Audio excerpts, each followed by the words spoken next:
Assalamualaikum warahmatullahi wabarakatuh. Perkenalkan, nama saya Najwa Aula Putri dengan NIM H11012511030. Di sini saya akan memaparkan materi mengenai studi kasus pelanggaran nilai dalam Pancasila. Nah, di Indonesia itu kaya akan keberagaman. Pancasila itu hadir sebagai pemersatu, namun di era globalisasi ini nilai-nilainya itu menghadapi tantangan yang nyata seperti radikalisme, individualisme, dan pengaruh negatif dari digital gitu. Nah, di sini saya akan memberikan 5 kasus pelanggaran nilai Pancasila yang perlu kita pelajari. Nah, yang pertama adalah hoaks dan ujaran kebencian. Hoaks dan ujaran kebencian ini di media sosial itu memicu konflik, dapat juga merusak kepercayaan publik dan memecah kerukunan. Nah, ini melanggar sila kedua karena tidak menghormati martabat manusia, dan juga ini juga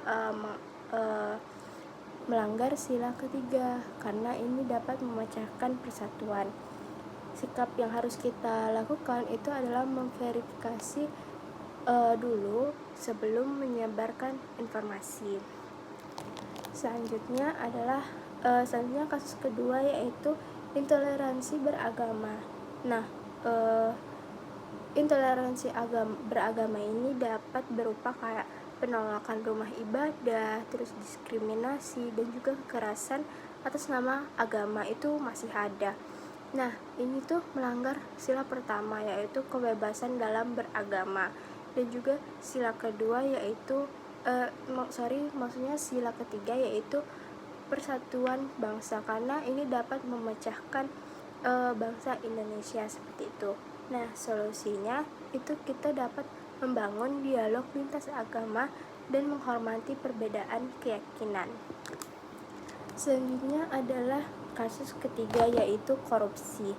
Nah, korupsi itu merupakan penyalahgunaan jabatan yang untuk kepentingan pribadi gitu. Ini tuh dapat merugikan rakyat secara nyata.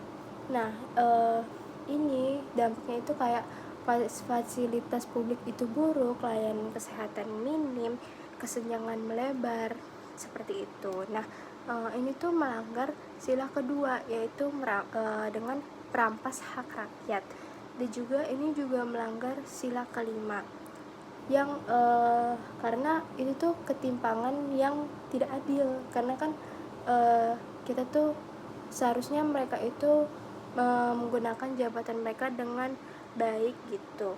Nah, kita harus mulai dari diri kita sendiri karena untuk membangun karakter yang jujur dan juga berintegritas kayak gitu.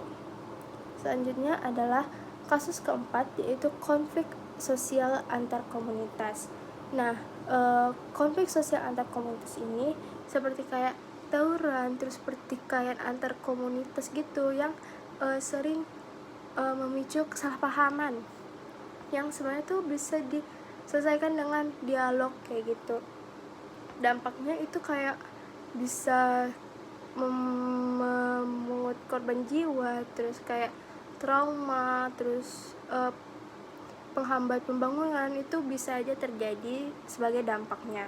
Nah, ini tuh melanggar sila ketiga dan juga sila keempat, karena kita kan seharusnya semua permasalahan itu diselesaikan dengan cara musyawarah kayak gitu. Nah, kita juga harus membudayakan penyelesaian konflik secara damai agar tidak terjadinya konflik sosial antar komunitas ini.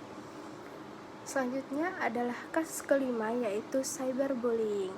Nah, perundungan di dunia maya ini seperti penghinaan, penyebaran data pribadi, terus kampanye kebencian. Nah, itu tuh dapat berdampak sangat serius. Contohnya kayak kecemasan, depresi, terus kayak bahayanya lagi itu dia bisa bunuh diri seperti itu. Nah, ini tuh melanggar sila kedua karena setiap manusia itu berhak diperlakukan dengan bermartabat. Nah, dengan ini kita harus menjadikan teknologi itu dengan baik yang bertanggung jawab. Nah, kesimpulannya dari kelima kasus ini kita tuh mencerminkan belum terpakainya nilai Pancasila dalam kehidupan sehari-hari. Pancasila itu bukan seharusnya dihafalkan doang, tapi ia tuh harus dihayati, diamati, dan seperti itu. Dan juga kita sebagai mahasiswa itu bukan seharusnya dituntut untuk memahami, tapi juga diteladani, direalisasikan, digunakan di kampus, di keluarga, di masyarakat, dan di seluruh tempat lainnya. Nah, sekian dari saya. Mohon maaf jika ada salah kata. Wassalamualaikum warahmatullahi wabarakatuh.